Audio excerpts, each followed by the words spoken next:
జ్ఞాపకం చేసుకుందాం. యెషయా గ్రంథం 30వ అధ్యాయము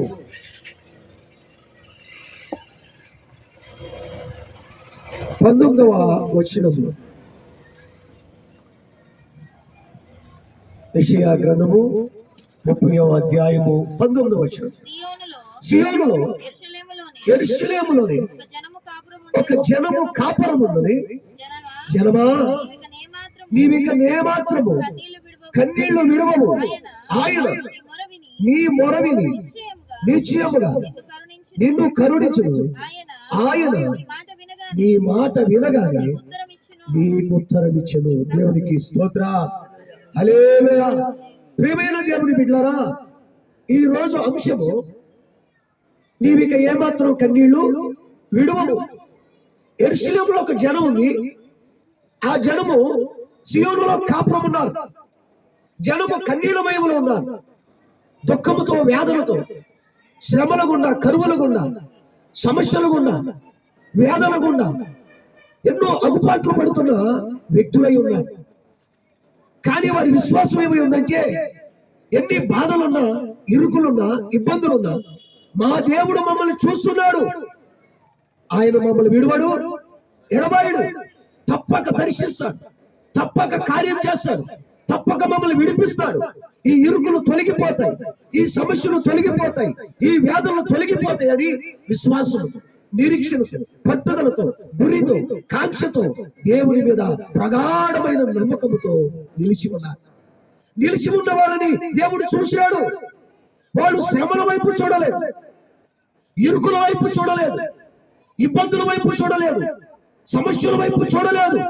మరి ఎవరి వైపు చూచారయ్యా అంటే, కృప చూపించే దేవుడి వైపు చూచారు. దేవుడికి స్తోత్ర. హల్లెలూయా. ఈ రోజు మన జీవితాల్లో కూడా కన్నీరు ఉంది. ఏంటయ్యా మన కన్నీరు అంటే, కుటుంబం బట్టి కన్నీరు, బిడ్డల బట్టి కన్నీరు, భర్త బట్టి కన్నీరు, భార్య బట్టి కన్నీరు, ఇరుగు పొరుగు వారి బట్టి కన్నీరు, మనకున్న అప్పులు బట్టి కన్నీరు, వ్యాపారాలు బట్టి కన్నీరు, చదువులు బట్టి కన్నీరు, లోక సంబంధమైన అనేక వాటి బట్టి కన్నీరు రాలుస్తూ ఉన్నాం. అయ్యో, నా శ్రమలు ఎప్పుడు తీరుతాయి, నా బాధలు ఎప్పుడు తీరుతాయి, నా ఇరుకులు ఎప్పుడు తీరుతాయి, ఎంతకాలం చూసినా నా బ్రతికింతేనా, నా కుటుంబం ఇంతేనా, నేను వ్యాధులతోనే, దుఃఖముతోనే నా జీవితము ఎలా వచ్చుకోవాలని మనం కూడా దుఃఖపడుతూ, బాధపడుతూ ఉంటాం. అయితే ప్రియమైన దేవుని బిడ్డలారా, నిజముగా ఆత్మ సంబంధమైన వ్యక్తులుగా మనం గ్రహించాలి. ఏంటయ్యా అంటే, నేను దేవుని బిడ్డను కదా, వాక్యం ధ్యానిస్తున్నాను, వాక్యానుసారంగా జీవిస్తున్నానా లేదా? నా కన్నీరు దేవుని దగ్గర ఉందా, లోక సంబంధం ఉందా? నా కన్నీరు ఆత్మ సంబంధమైనదా, శరీర సంబంధమైనదా? ఎందుకంటే రెండు కన్నీరులు ఉన్నాయి. శరీర సంబంధమైన దుఃఖం ఉంది, ఆత్మ సంబంధమైన దుఃఖం ఉంది. ఈ రోజు శరీర సంబంధమైన దుఃఖానికి కార్యాలు జరగవు. ఆత్మ సంబంధమైన దుఃఖం అయితే దేవుడు దానిని దర్శిస్తాడు, దేవుడు తప్పక ద్వారం తెరుస్తాడు, దేవుడు తప్పక మన పట్ల కార్యం చేస్తాడు. ఇశ్రాయేలు ప్రజలు దర్శించంటాడు, జనమా, నీకు ఏమాత్రం కన్నీళ్లు విడవవు. ఇంతకాలం నేను చూసుకుంటూ వచ్చా, శ్రమల గుండా వెళ్ళావు, ఇబ్బందుల గుండా వెళ్ళావు, వ్యాధుల గుండా వెళ్ళావు, కన్నీళ్ళ మయములు వెళ్ళి నలిగిపోతూ వేసారిపోయి ఉన్నావు. అయినా నీ దుఃఖము నా వైపే ఉంది, నీ కన్నీరు నా వైపే ఉంది, వ్యాధులతో నా వైపే చూసావు, నా కొరకే నిరీక్షిస్తూ ఉంటావు. నా ప్రేమైన దేవుని బిడ్డలారా, ఈ రోజు మనం ఆత్మ సంబంధంగా గ్రహించుకోవాలి. వాక్యం ధ్యానిస్తున్న నేను, ప్రార్థిస్తున్న నేను నా దేవునికి ఎంత నమ్మకం ఉంటాను. నా అవసరతలన్నీ దేవునికి చెప్పాలి, నా కర్రలన్నీ దేవునికి చెప్పాలి. ఆయనే చూచుతున్న దేవుడు. ఆగరు ఏం పేరు పెట్టింది? నువ్వు చూచుతున్న దేవుడు. అరణ్యంలోనే చూచాడంటే మన ఇంటి ఇబ్బందులు చూడడా, మనకున్న సమస్యలు చూడడా, మనకున్న వ్యాధులు చూడడా, మనం ఏ ఇబ్బందుల్లో ఉన్నా, ఇరుకుల్లో ఉన్నా, సమస్యల్లో ఉన్నా, శ్రమలో ఉన్నా, వాటన్నిటి నుండి విడిపించి తప్పించగలిగిన దేవుడు. అందుకే మన గురి దేవుని వైపు ఉండాలి, మన గురి దేవుని సన్నిధి వైపు ఉండాలి, మన గురి వాక్య ప్రకారం ఉండాలి, మన గురి ఆత్మ సంబంధం ఉన్నట్లయితే ప్రతి విషయంలో దేవుడు ద్వారం తెరిచి తప్పక మన పట్ల కార్యం చేస్తాడు. కీర్తనల గ్రంథము 69వ కీర్తన 20వ వచనం మీరు చూడండి. 69వ కీర్తన 20.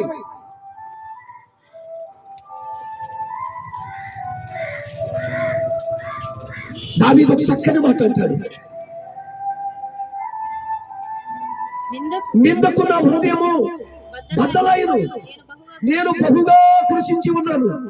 కరుణించు వారి కొరకు కనిపెట్టుకుంటుంది గాని ఎవరునూ లేకపోయారు.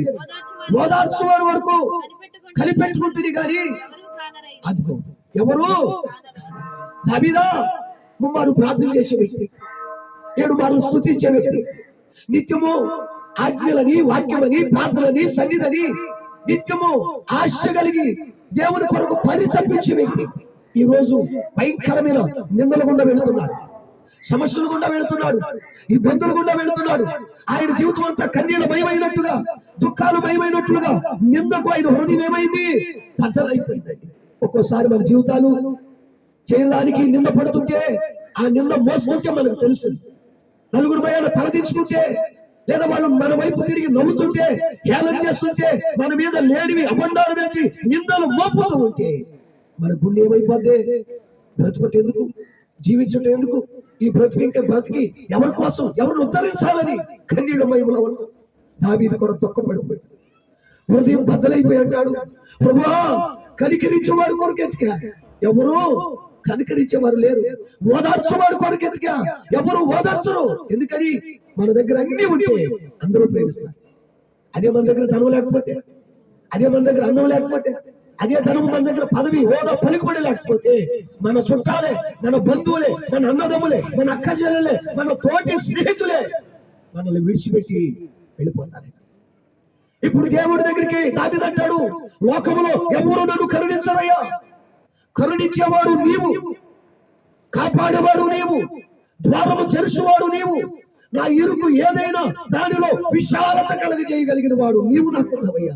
నేను లోకమంతా తిరిగా, ఎవరు కానరాలేదు. ఓదార్చేవారు, పలకరించేవారు, బలపరిచేవారు, స్థిరపరిచేవారు, నన్ను నిలబెట్టేవారు ఎవరూ లేరు. నన్ను నిలబెట్టాలంటే నీ వల్ల అవుతుంది. ఎందుకని కృంగిపోయిన జీవితాన్ని కట్టగలిగిన దేవుడు, శ్రమలో, ఇరుకులో, ఇబ్బందుల్లో, వ్యాధుల్లో ఈ విశాలత మార్చగలిగిన దేవుడు మనకున్నాడు. అందుకే మనుషుల వైపు మనం చూడకూడదు, లోక వైపు చూడకూడదు. నీ నింద ఏదైనా, నీ శ్రమ ఏదైనా, నీ దుఃఖం ఏదైనా, నీ కన్నీరు ఏదైనా, నీవు ఎలాంటి స్థితిలో ఉన్నా సరే నువ్వు దేవుడి వైపు చూడు. నిందకు దావీదు హృదయం బద్దలైపోతే రాజ్యంలో ఉన్న వాళ్ళు ఎవరు బలపరచరు, తన నిలవరులు ఎవరు బలపరచరా. దేవుడి వైపు ఎప్పుడైతే తిరిగాడో, దేవుడి మీద ఎప్పుడైతే ఆనుకున్నాడో, ఆయన విరోధమైనది ఏది వర్ధనకుండా చేశాడు. మనకు నిందలు వచ్చినప్పుడు ఏం చేయాలి?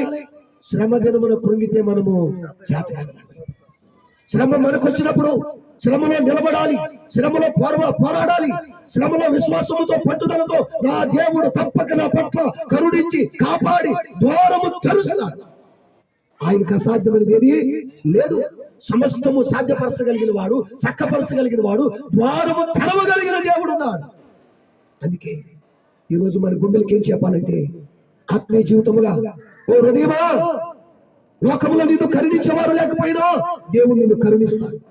ఓదార్చేవారు లేకపోయినా దేవుడు నిన్ను ఓదార్స్తాడు. నిన్ను విడవడు, నిన్ను ఎడబాయడు, నీ పక్షాన నిలబడతాడు. త్వరలో నీకు విరోధమైన ఏది వర్ధలకుండా తప్పక కార్యము చేయబోయే రోజు రాబోతుంది. దేవుని స్తోత్ర. ఎక్కడ కృంగావో, ఎక్కడ తలదించుకున్నావో, ఎక్కడ కన్నీళ్ళు భయమయ్యావో, ఎక్కడ దుఃఖాలు భయమయ్యావో, ఎక్కడ అవమానాలు పడ్డావో, ఎక్కడ గేలి చేయబడ్డావో, అక్కడ నిన్ను తల ఎత్తే రోజు రాబోతుంది. అక్కడ నిన్ను నిలబెట్టే రోజు రాబోతుంది. అక్కడ నిన్ను బలపరిచి, స్థిరపరిచి, అభిషేకించి గొప్ప కార్యాలు చేసే రోజు రాబోతుంది. మన గురి ఎప్పుడు, మన గమ్యం ఏంటి? దేవుని మీద ఆనుకుని ఉంటే దేవుడు తప్పక కార్యం చేస్తాడు. 42వ కీర్తన 3వ వచనం మీరు చూడండి. 42వ కీర్తన 3వ వచనం. నీ దేవుడు ఏమాయనని నిత్యము నీతో అనుసుండగా రాత్రింబగలు నా కన్నీళ్లు అన్నపానములైపోయి అంటండి. దావీదా, ఇంతకాలం దేవుని ఆరాధించావు, సేవించావు, ముమ్మారు ప్రార్థన చేశావు, 7 మార్లు స్తుతించావు. ఇదిగో నీకు బాధలు వచ్చినాయి, నీకు సమస్యలు వచ్చినాయి, నీకు దుఃఖం వచ్చింది, నీకు వ్యాధులు వచ్చింది, నిందకు నీ హృదయం బద్దలైపోతే ఏడు నీ దేవుడు? నీ దేవుడు కానరాడే? నీ దేవుడు ఉంటే, నీ దేవుడు చూస్తే ఇదిగో ఈ దుఃఖం ఎందుకు ఉండాలి అని ఇరుగు పొరుగు వారు వచ్చి దావీదు విశ్వాసం మీద కొడుతున్నారండి.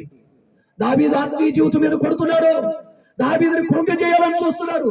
ఈ దేవుడు ఈ బాధలేంటి, ఈ శ్రమలేంటి, ఈ దుఃఖం ఏంటి, ఈ వేదనలేంటి, ఎందుకింత మదన పడిపోతున్నావు అంటుంటే దావీదు అయ్యో ఎందుకు పనికిరాని వారు వచ్చి జీవము కలిగిన దేవుడిని హేళన పరుస్తున్నారే, ఈ దేవుడు ఏమయ్యాడని అంటున్నారే, ఈ దేవుడు కార్యం ఎందుకు జరగదంటున్నారే, అయ్యో ప్రభు అని దుఃఖపడుతూ రాత్రంతా పరుపు తేలనట్టు కన్నీరు ప్రార్థన చేసేదండి. ఒక్కోసారి మన జీవితాల్లో కూడా అంతే, కార్యాలు జరగకపోతే రోజు బైబిల్ ఇచ్చుకెళ్తున్నావు కదా, రోజు పడి పడి ప్రార్థన చేస్తున్నావు కదా, ప్రభు ప్రభు అన్నావు, ఉపవాసాలు ఉంటున్నావు, ఎన్నో కార్యక్రమాలు ఇస్తున్నావు, ఎంతో పరిచయం చేస్తున్నావు, ఎంత చేసిన దేవుడు నీకెందుకు దుఃఖం పెట్టాడు, నీకెందుకు భయం బాధ పెట్టాడు, నీకెందుకు ఈ అనారోగ్యం, నీకెందుకు ఈ జబ్బు, ఎందుకు నీకు అప్పులని ఎందరో అనేవాళ్ళు ఉన్నారండి. ఎందరో కాకుల్లాగా గెద్దల్లాగా పొడిచినా మన విశ్వాసం చిక్కు చెదరకూడదు. మన దేవుడు సజీవుడని మనకు తెలుసు, మన విమోచకుడు సజీవుడు, మనల్ని ఇరుకులో విశాలత కలిగజేయవాడు ఉన్నాడు, అగ్నిలో నుండి సువర్ణముగా మార్చగలిగిన దేవుడు ఉన్నాడండి. ఆ దేవుడు నిన్ను విడువడు, ఆ దేవుడు నిన్ను తప్పిస్తాడు. ఏముందరు ఎందరూ ఏలన చేసినా గేలి చేసినా మన గురి ఏమై ఉన్నారంటే నా దేవుని సంగతి నాకు తెలుసు.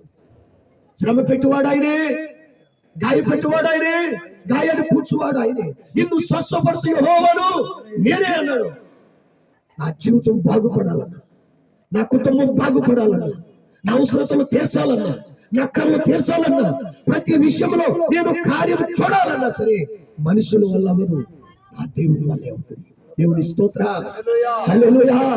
ఒక వ్యక్తిని అడుగుతున్నాను, అమ్మా ఎందుకు ఇంత దుఃఖపడుతున్నావు, ఎందుకు ఇంత మదన పడుతున్నావు, ఎందుకు ఇంత యాసరిపోయి కన్నీళ్ళమయం అవుతుంటే ఆవిడంటది, అయ్యా నా ఇంట్లో నేను ఒక్కదాన్ని రక్షించబడ్డానయ్యా. ఆవిడ అన్నిలాను దేవుడు తెలుసుకుని రక్షించబడిన తర్వాత వాళ్ళ అబ్బాయి తిడుతున్నాడు, వాళ్ళ కోళ్ళను తిడుతుంది, కట్టుకున్న భర్త తిడుతున్నాడు, కూతుర్లు అల్లుళ్ళు అందరూ హేళన చేస్తున్నారు. నువ్వు ప్రార్థనకి వెళ్ళిన తర్వాతే ఈ దరిద్రం వచ్చింది, నువ్వు ప్రార్థనకి వెళ్ళిన తర్వాత ఈ కరువులు వచ్చినాయి, నువ్వు ప్రార్థనకి వెళ్ళిన తర్వాతే ఈ ఇంటి మీదకి శోధనలు, ఇరుకులు, ఇబ్బందులు వచ్చినాయని అందరూ గేలి చేసి హేళన చేస్తుంటే రాత్రి పగలంట ఆవిడ భోజనం చేయకుండా కన్నీటితో దేవుని దగ్గర ప్రార్థన చేస్తుంది. అయ్యా నువ్వు జీవం కలిగిన దేవుడు కదా, నా కన్నీరు నువ్వు తుడచగలిగిన దేవుడవు, నా బిడ్డలకి నీ గొప్పతనం తెలియదు, నీ శక్తి తెలియదు, నీ ప్రభావము తెలియదు, నువ్వు సజీవుడము, నిజ దేవుడము, వేల్పులలో నీ వంటి వారెవరో లేరయ్యా. ఈ లోక దేవతలన్నీ అవి కళ్ళుండి చూడవు, నోరుండి మాట్లాడవు, చెవులుండి వినవు, చేతులుండి చాచవు, కాళ్ళుండి నడవు, అవి నిష్ప్రయోజనమైవి, అవి ఏమి కార్యాలు చేయలేవు. వాటినే వెంబడిస్తున్నారు, వాటి దగ్గరే సాగిలు పడుతున్నారయ్యా. జీవము కలిగిన దేవా నా బిడ్డల వైపు ఒకసారి చూడు, ఈ కష్టాలు నష్టాలు ఇరుకుల నుండి విడిపించు, తప్పించని రోజు ప్రార్థన చేస్తున్నారు. ఆవిడ చూడగానే నా భయం పుట్టింది. ఏంటి ఎంత ధైర్యం, ఏంటి ఇవిడు ఎంత విశ్వాసం, ఎంత నమ్మకం ఏంటి, ఎంత నిరీక్షణ ఏంటి, ఎంత పట్టుదల ఏంటి, ఎంత కాంక్ష ఏంటి, అయ్యో అని అనుకున్నప్పుడు ఆవిడ అంటుంది, అయ్యా 3 నెలల నుండి నేను పట్టుదలకి ప్రార్థిస్తున్నాను, పట్టుదలతో దేవుని సేవిస్తున్నాను, నా దేవుడు తప్పక నా ఇంటిలో నా పక్షాన నిలబడి వేక్షమాడి కార్యం చేసి గొప్ప ద్వారం తెరవబోతున్నాడు అంతే. ఆశ్చర్యపోయాను. ఎంచినే ఒక అన్యరాలకి అంత విశ్వాసం ఉంటే మేము పుట్టు క్రైస్తవులము, దేవుని సన్నిధి మాకు తెలుసు, వాక్యం మాకు తెలుసు, దేవుని సన్నిధికి వెళ్ళటం తెలుసు, ప్రార్థించడం తెలుసు, వాక్యం తెలుసు అని ఎంతో అనుకున్నాను. ఆవిడ అందే పుట్టు క్రైస్తవుల అంతరంతమైన భక్తి రాదయ్యా, చర్చికి వెళ్ళినంత మాత్రాన భక్తి రాదు, పాటలు పాడినంత మాత్రాన భక్తి రాదు, వాక్యం చెప్పినంత మాత్రాన భక్తి రాదు, హృదయం సమర్పించుకుంటే భక్తి వస్తుందయ్యా. నా గుండెలు బద్దలైపోయింది. నిన్నగాక మొన్న వచ్చి ఎంత ఆత్మీయముగా, ఎంత భక్తిగా, ఎంత నీతిగా, ఎంత పరిశుద్ధముగా, ఎంత యథార్థముగా, ఎంతగా దేవుని భయభక్తులతో సేవిస్తుంది. మేమేదో వచ్చి వెళ్ళాం మాకు తెలుసులే అనుకున్నాం. అయ్యో అని గుండెలు బద్దలై ఆవిడ ప్రార్థన దగ్గర నేను ప్రార్థనలో బలపడి ప్రార్థన చేయటం మొదలు పెట్టాను. ఆవిడ 4 నెలలు కనబడింది. దేవుడు గొప్ప ద్వారం తెరిచాడంట. కన్న కొడుకు వచ్చి అంటాడంట, అమ్మా యేసు ప్రభువారు గొప్ప దేవుడు, మొన్న నా వేళ నా రాత్రి దర్శనంలో కనబడ్డాడు, ఆయన తప్ప నిజ దేవుడు ఎవరు లేరు, మేము వేటిని పూజించాం. అయ్యోతో సేవకులు తీసుకొచ్చి ఇంట్లో ప్రార్థనట్టు నీకు ఆటంకం అభ్యంతరం ఏది లేదన్నాడంటే. దేవుని స్తోత్ర. ప్రార్థన పెట్టిన తర్వాత, సేవకులు అడుగు పెట్టిన తర్వాత అక్కడ దేవుని కార్యము, దేవుని ద్వారము తెరవబడి అద్భుతాలు జరిగినాయి. మొదట కొడుకు మారాడు, గొడవలు మారారు, కుటుంబం అంతా దేవుని వైపు తిరిగిందండి. దేవుని స్తోత్ర. ఎవరు బట్టి? ఆ ఇంటి యజమానురాలు బట్టి. ఆవిడ నేరముతో గుణవతైన భార్యగా దేవునికి తన హృదయాన్ని సమర్పించుకుని లోతైన ప్రార్థన, లోతైన భక్తి, లోతైన విశ్వాసముతో మోకాళ్ళ కన్నీళ్లు. దేవుడు కన్నీళ్లు దాటిపోయాడా? తప్పక కరుణించాడు. రోషము కలిగిన దేవుడు మనల్ని రోషం చూసి బతికిస్తాడు. అందుకే మనలో ఏముండాలి? రోషం ఉండాలి. ఇటు ఎలకాలం ఒకే జీవితం, ఒకే భక్తి కాదు. మన భక్తిలో మార్పు ఉండాలి, మన భక్తిలో శక్తి ఉండాలి, మన భక్తిలో విశ్వాసం కలిగిన నీతితో కూడిన భక్తి మనం చేస్తే దేవుడు తప్పక కార్యము చేస్తాడు. నీ దేవుడు ఏమయ్యాడు అంటే దావీదు వాళ్ళకి మారు చెప్పలా, నా దేవుడు ఉన్నవాడు అనువాడు, ఆయన చూస్తున్నవాడు, తప్పక నా పట్ల కార్యము చేస్తాడు. వాళ్ళు ఏమన్నా అనుకొని దేవుడి వైపే తిరిగాడు, దేవుడు గొప్ప కార్యము చేశాడు. కీర్తన గ్రంథం 56వ కీర్తన 8వ వచనం మీరు చూడండి. 2 మాటలు చెప్పుకుని మనం ముగించుకుందాం. కీర్తన గ్రంథం 56:8. నా సంచారములు నీవు లెక్కించి ఉన్నావు, నా కన్నీళ్లు. అది నా కన్నీళ్ళు ఎక్కడున్నాయి? ఎక్కడున్నాయి అంటాడు? నీ బుద్ధిలో. దేవుడు నా సంచారములు నువ్వు లెక్కిస్తున్నావు. Everyday, every minute, every second God look at your behaviour, God look at your thinking, God look at your footwork. ప్రతి రోజు మన చూపు, మన మాట, మన నడక, ప్రవర్తన అన్ని కళ్ళారా చూస్తున్న దేవుడు. ప్రతిరోజు మన సంచారాలు లెక్కిస్తున్నా. దేవుడు అంటాడు కదా, నువ్వు కూర్చుండటం లేదు, నుంచుండటం తెలుసు, పడుకుండటం తెలుసు, నీ ఆలోచన, నీ తలపు అన్ని నాకు తెలుసు, అన్ని నాకు తెలుసు. మరి దేవుడు మన సంచారాలు లెక్క పెడుతున్నప్పుడు మన కన్నీరు దేవుని బుడ్డులో ఉందా? రోజుకి ఎంతసేపు ప్రార్థన చేయగలుగుతున్నాం? భారంతో కూడిన ప్రార్థన ఉంది, శరీర సంబంధమైన ప్రార్థన ఉంది. మన వాళ్ళు చూడండి, అలవాటుగా ఆచారంగా ఏదో పనులను అయిపోయిన తర్వాత కాసేపు ముసుగేసుకుని ఏదో కన్నీరు కార్చినట్టుగా చిన్న ప్రార్థన చేసి ముగించి వెళ్ళిపోతూ ఉంటారు. అదే ప్రార్థన అనుకుంటారు, అదే వాక్యం అనుకుంటారు. కాదు, మన కన్నీరు ఆయన బుద్ధిలో కనపడాలి. మన కన్నీరు దాటిపోకుండా ఉండాలంటే ప్రతిరోజు ఒక భారంతో కూడిన ప్రార్థన ఉండాలి. అయ్యా, ఇదిగో నా కుటుంబం, ఇదిగో నా భర్త, ఇదిగో నా భార్య, ఇదిగో నా బిడ్డలు, ఇదిగో నా అక్కర్లు, ఇదిగో నా కోరికలు, ఇదిగో నా సమస్యలు, ఇదిగో నా శ్రమలని నువ్వు ఆయన దగ్గర భారంతో ప్రార్థించగలిగితే భారంతో కూడిన ప్రార్థన దేవుడు జ్ఞాపకం పెట్టుకుంటాడు. నువ్వు బాధ్యతగా చేసే ప్రార్థన దేవుడు జ్ఞాపకం పెట్టుకుంటాడు. నువ్వు వేదనతో చేసే ప్రార్థన దేవుడు కన్నీరు మన్నీరు అయిన ప్రార్థన విని ఆలకించి పొడి ప్రార్థనకి జవాబు రాదు, అలవాటుతో కూడిన ప్రార్థనకి జవాబు రాదు, ఆచారంతో కూడిన ప్రార్థనకి జవాబు రాదు. మరి ఎలా? యాకోబులాగా మగసిరి కలిగి రాత్రంతా పెనుగులాడే అనుభవం రావాలి, రాత్రంతా పెనుగులాడే అనుభవంలోకి రావాలి. అలా మనం ఎప్పుడైతే వస్తామో ఆ భారం మన గుండెల మీదకి వస్తాడో ఆ ప్రార్థన ఆత్మ కార్యాలు చేస్తాయి.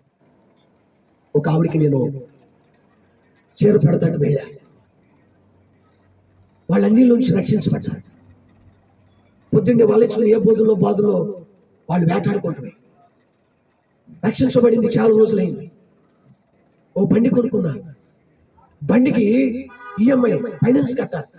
1 నెల అయిపోయింది, 2 నెలలు అయిపోయింది, కొత్త బండి 3వ నెలలో లాక్కెళ్ళిపోతాను. ఆవిడ గత సంవత్సరం ఏం చేసిందంటే జనవరి 1కి వాగ్దానం తీసింది.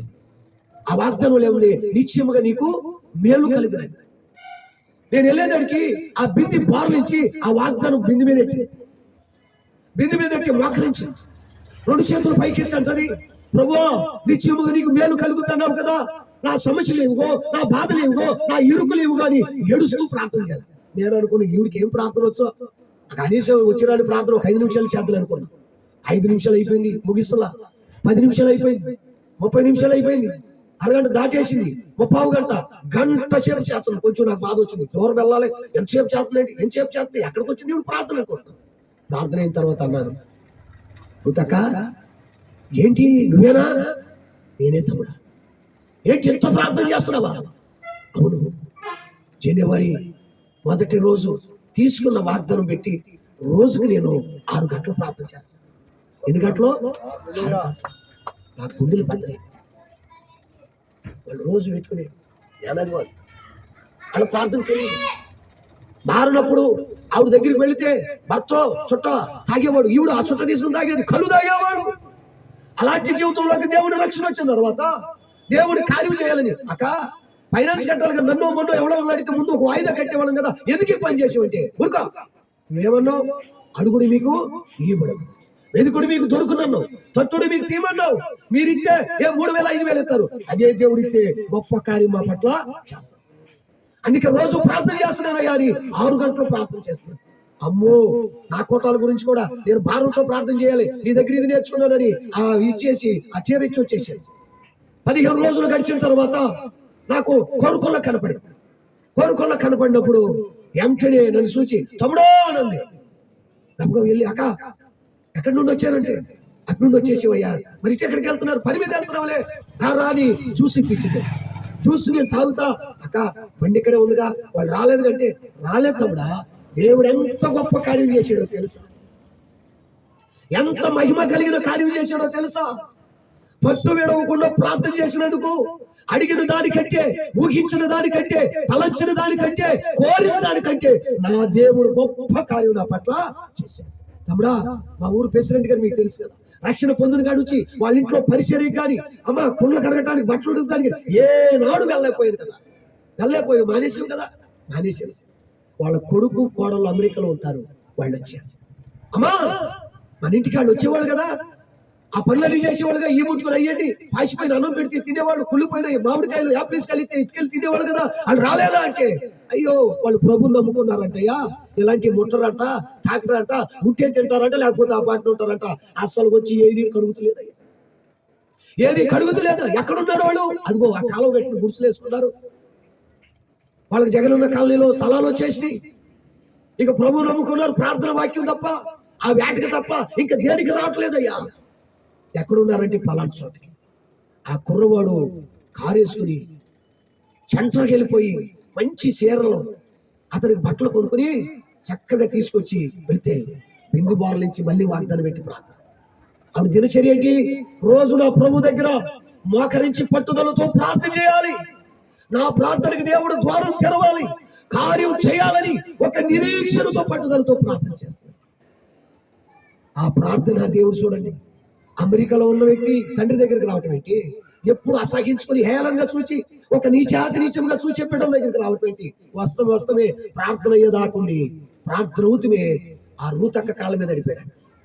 అక్క చిన్నప్పటి నుంచి మమ్మల్ని పెంచుకుంటూ వచ్చేది, మేమెంతో చేదరించుకుని ఏలం చేసి ఎన్నో చేశాం. కానీ మేము అమెరికా వెళ్ళిన తర్వాత అక్కడ యేసు ప్రభువు గురించి తెలుసుకున్నాం, అక్కడ రక్షణ పొందాం. నేను ప్రార్థన చేసినప్పుడు మీ గురించి దేవుడు చూపించాడు. అక్క దయతో నన్ను క్షమించు, మా తల్లిదండ్రులు బట్టి క్షమించు అంటే ఏమంటున్నట్టుందంట, అయ్యా ప్రభు మా పట్ల కార్యం చేశాడు, ఆయన నమ్ముకున్నాం, అందుకే మీ ఇళ్ళకి రాలేకపోతున్నాం, ఏమనుకోవద్దంటే. వద్దక్క అలాంటి ముట్టకూడదు, తాకకూడదు, వద్దు.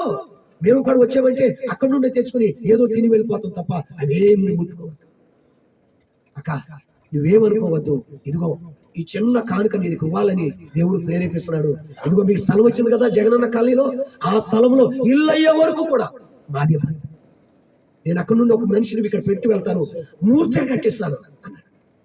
వెంటనే ఆ కవర్ ఇస్తే ఆ కవర్ ఇచ్చి వెళ్ళిపోయారు. ఇప్పుడు గుడిసెలోకి వెళ్ళి ఏంటి కవర్ ఏంటి ఇది ఏంటని, ఆవిడకి ఆ కవర్ ఏంటో తెలియదు, డబ్బులు ఏంటో తెలియదు. ఆ కవర్ తీయగానే ₹1,00,000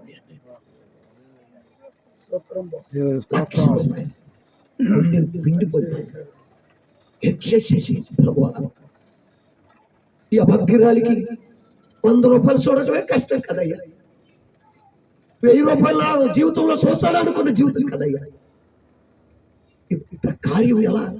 అవును, ఇది మనుషులకు అసాధ్యం, మన దేవుడికి సమస్తము సాధ్యం, మన దేవుడికి సమస్తము సాధ్యము. ఆవిడ ప్రార్థన బట్టి బండికి కట్టవలసినది తీరిపోయి కోటాలకి మంచి కాలికి ఇచ్చింది. ఎంతెందుకు అక్క అన్న, అక్క మీ ఇల్లు ఏమి బాగాలేదంటే, తమ్ముడా ₹1 పెట్టకుండా అక్కడ కట్టిస్తానన్న. ఎందుకన్నా గొప్ప కార్యం ఏముంది? దేవుడి పని కోసం వాడు. చూడండి ఆవిడ హృదయం ఎంత మారిపోయింది. ఇది ఎలా సాధ్యమో? కన్నీటి ప్రార్థన ద్వారా సాధ్యం. మన గుండెల్లో ఒక భారం ఉండి, మన గుండెల్లో బాధ్యత పెట్టుకుని ఒక నిరీక్షణతో ప్రార్థన చేయగలిగితే దేవుడు తప్పక కార్యము చేస్తాడు. ఒక్క మాట చెప్పి నేను ముగిస్తా, సమయం లేదు. చూడండి యెషయా గ్రంథం 38వ అధ్యాయం 3 నుంచి 5వ వచనం. యెషయా గ్రంథం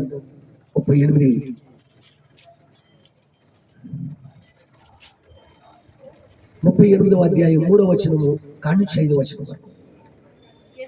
యెహోవా యథార్థ హృదయుడితో సత్యముతో నీ సన్నిధిని నేనెట్లు నడుచుకుంటునో నీ దృష్టికి అనుకూలముగా సమస్తమును నేనెట్లు జరిగించుదును కృపతో జ్ఞాపకం చేసుకోమని హిజ్కియా కన్నీళ్లు విడిచెను. యెహోవాను ప్రార్థింపగా యెహోవా వాక్కు ఎలాగూ సెలవిచ్చును, నీవు తిరిగి హిజ్కియా యొద్దకు పోయి ఆయనతో ఇట్లనుము, నీ పితరుడైన దేవుడైన యెహోవా సెలవిచ్చినదేమనగా నీవు కన్నీళ్లు విడుచుట చూచితివి. సాగని ఈ మాటగా మనం అర్థం చేసుకో. దేవుడు హిజ్కియా కన్నీళ్లు విడుచుట చూశాడు.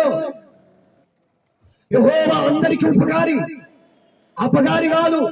నేను కొందరు కన్నీళ్ళే చూసాను.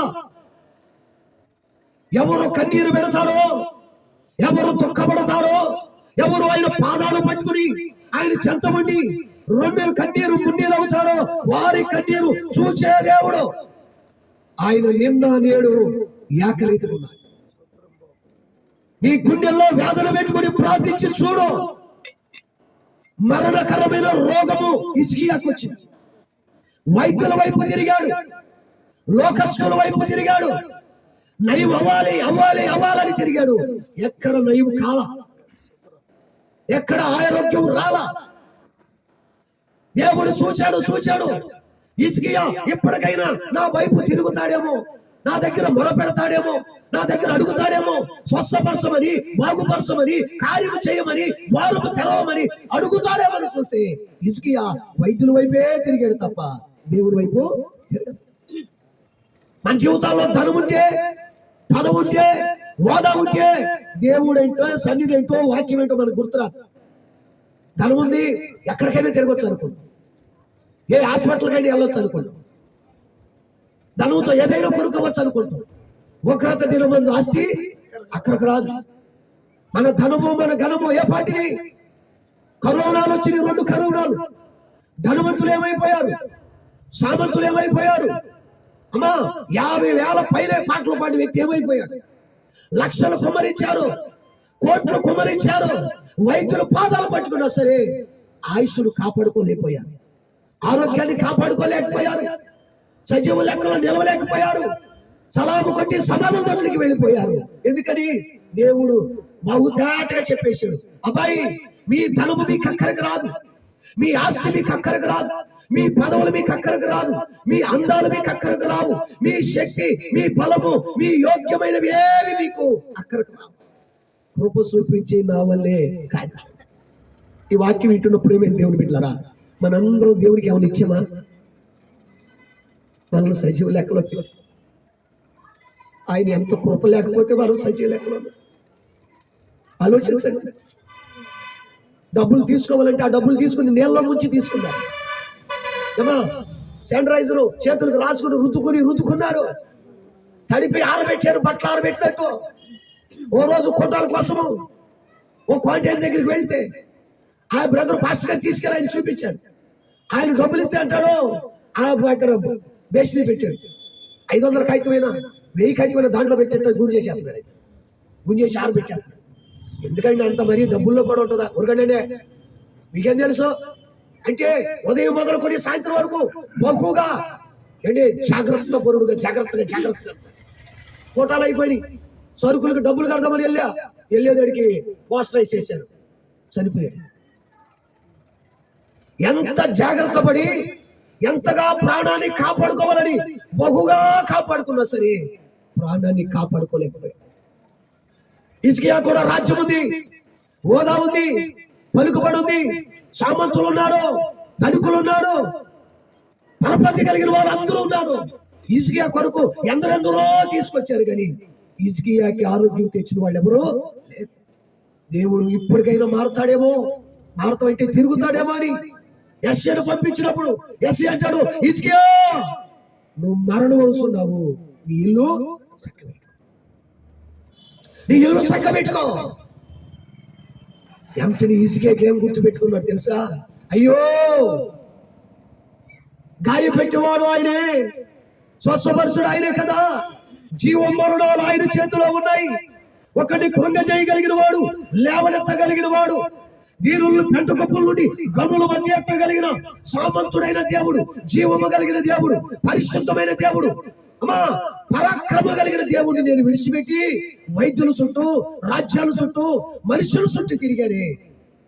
ఈ రోజు నేను మరణం అయిపోతున్నాను కదా.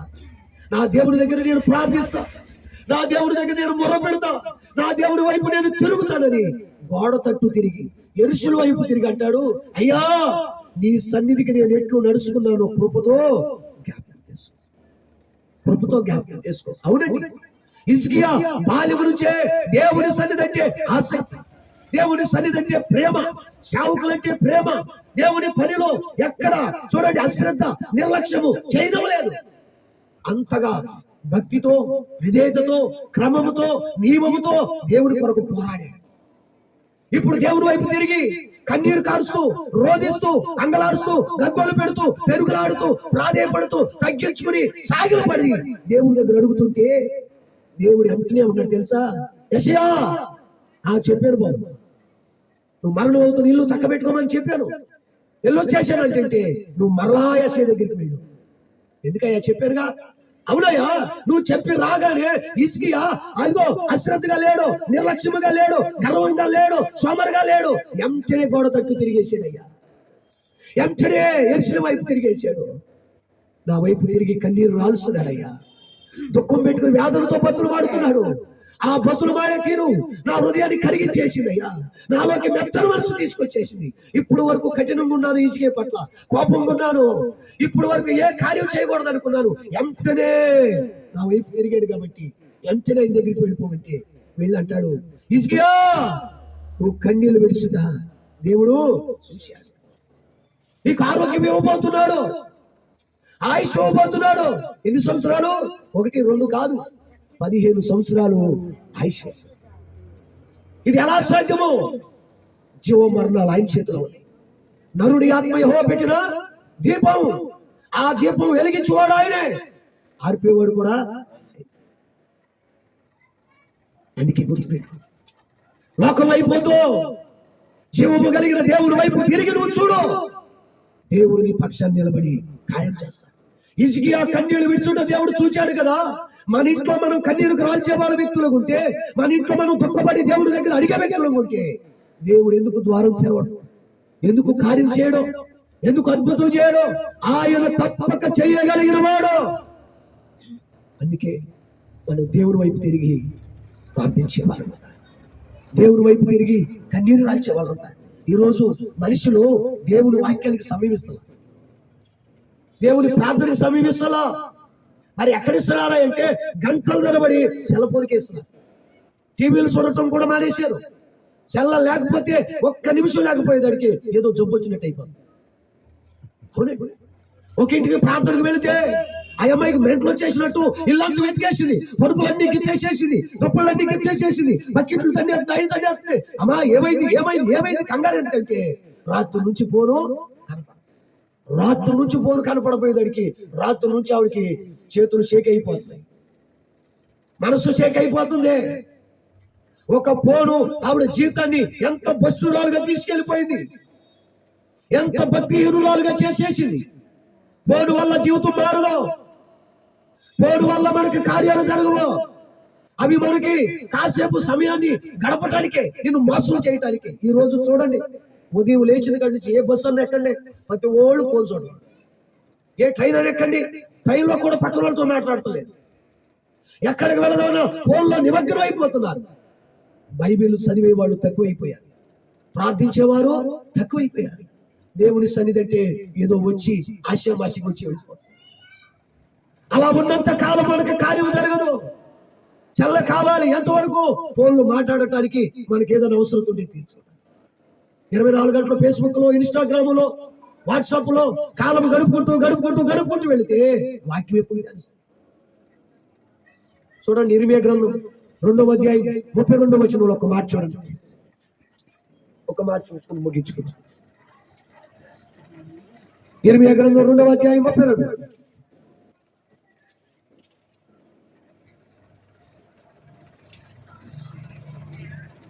చదువు తల్లి.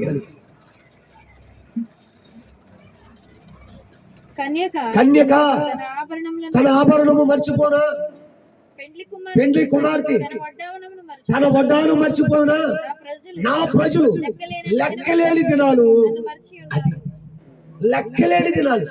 గుర్తుపెట్టు, ఓ కన్యక బంగారం మర్చిపోద్దామా? పెండ్లి కుమార్తె వడ్డాను మర్చిపోద్దా? మనం వేసుకునే రోజు వస్త్రాలు మర్చిపోవే, రాసుకునే చెంటులు కూడా మర్చిపోవే, ఒంటికి పెట్టుకున్న సబ్బులు మర్చిపోవే. ఎందుకని? ప్రతిరోజు నిత్యావసరత కాబట్టి అవి ఏమి మర్చిపోకుండా బహు శ్రద్ధ కలిగి మేలైనవి వాడుతున్నాం. అంతకన్నా మేలైనది దేవుని వాక్యం, అంతకన్నా మేలైనది దేవుని ప్రార్థన, అంతకన్నా మేలైనది మన జీవితం, ప్రవర్తన, భక్తి, పరిశుద్ధత.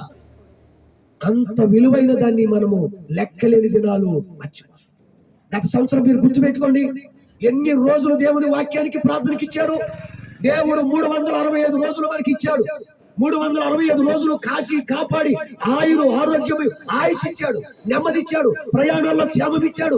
ఏ యాక్సిడెంట్లు పడకుండా, ఏ ఉగ్రత పడకుండా, ఏ తెగులు పడకుండా, ఏ అపాయం మన దగ్గరికి రాకుండా దేవుడు కృపాక్షేమం ఇచ్చాడు. అన్ని రోజులు దేవుడు కాపాడితే మనం ఎన్ని రోజులు దేవుణ్ణి మర్చిపోయి గుర్తుపెట్టుకో. ఏరు దాటిన తర్వాత తెప్ప తగలేసినట్టు మన జీవితాలు కార్యం జరగగానే, ఆశీర్వాదం పొందగానే దేవుని మర్చిపో. కన్నీటితో ప్రార్థన ఉందా? వాక్య ధ్యానం ఉందా? మారుతున్నామా? మన మాట, చూపు, నడక, ప్రవర్తన ఎంతవరకు మారింది? అందుకే దేవుడి దుఃఖం ఏంటో తెలుసా? వాళ్ళు ఆభరణాలు, బంగారాలు ఏమీ మర్చిపోతలేదు, కానీ నా సన్నిధిని మనం గుర్తుపెట్టుకోండి. మనకి బుధవారం, శనివారం, ఆదివారం సంగతి. ఎన్ని ఆదివారాలు దొంగిలించాం, ఎన్ని బుధవారాలు, ఎన్ని శనివారాలు, అమ్మా ఉదయ ధ్యానం, సాయంత్రం ధ్యానం ఎన్ని దొంగిలించాం. మరి దొంగిలించిన వాళ్ళు మనం దొంగలం కాదా? దేవుని దృష్టికి పాపులం కాదా? లోక సంబంధమైన పాపం కాదు, ఆత్మ సంబంధమైన పాపం వల్ల కనబడుతున్నప్పుడు అయ్యో నిజమే కదా ప్రభువా, నా బుద్ధిహీనత నాకు తెలిసి నేను మారకుండా, ప్రార్థించకుండా, నీ వైపు తిరగకుండా నా కార్యం జరుగుతుంది. ఎలా జరుగుతుంది? ఎక్కడేసిన గొంగలు అక్కడే, ఎక్కడున్న జీవితం అక్కడే, ఎక్కడున్న బ్రతుకు అక్కడే, ఎక్కడున్న ఇల్లు అక్కడే. మన దేవుడు పేదవాడా? ఆయనకి ఏమైనా అసాధ్యం ఉందా? సమస్తము చక్కపరిచి కార్యం చేయగలిగిన దేవుడికి మనం ప్రార్థిస్తే మన బతుకులు ఎందుకు? మన జీవితాలు మార్చగలిగిన వాడు, మన పట్ల దిగి వచ్చి గొప్ప కార్యం చేయగలిగిన వాడు. అంతకన్నా గొప్ప దేవుడు ఎవరు లేరు. గొప్ప కార్యాలు చేయగలిగిన వాడు. అందుకే అమ్మా దేవుడి దగ్గర ప్రార్థిద్దాం, దేవుడు గొప్ప కార్యాలు చేస్తాడు. దేవుడి చిన్న మాటలో దీవించుగా చిన్న ప్రార్థన చేస్తాం. చిన్న ప్రార్థన చేస్తారా?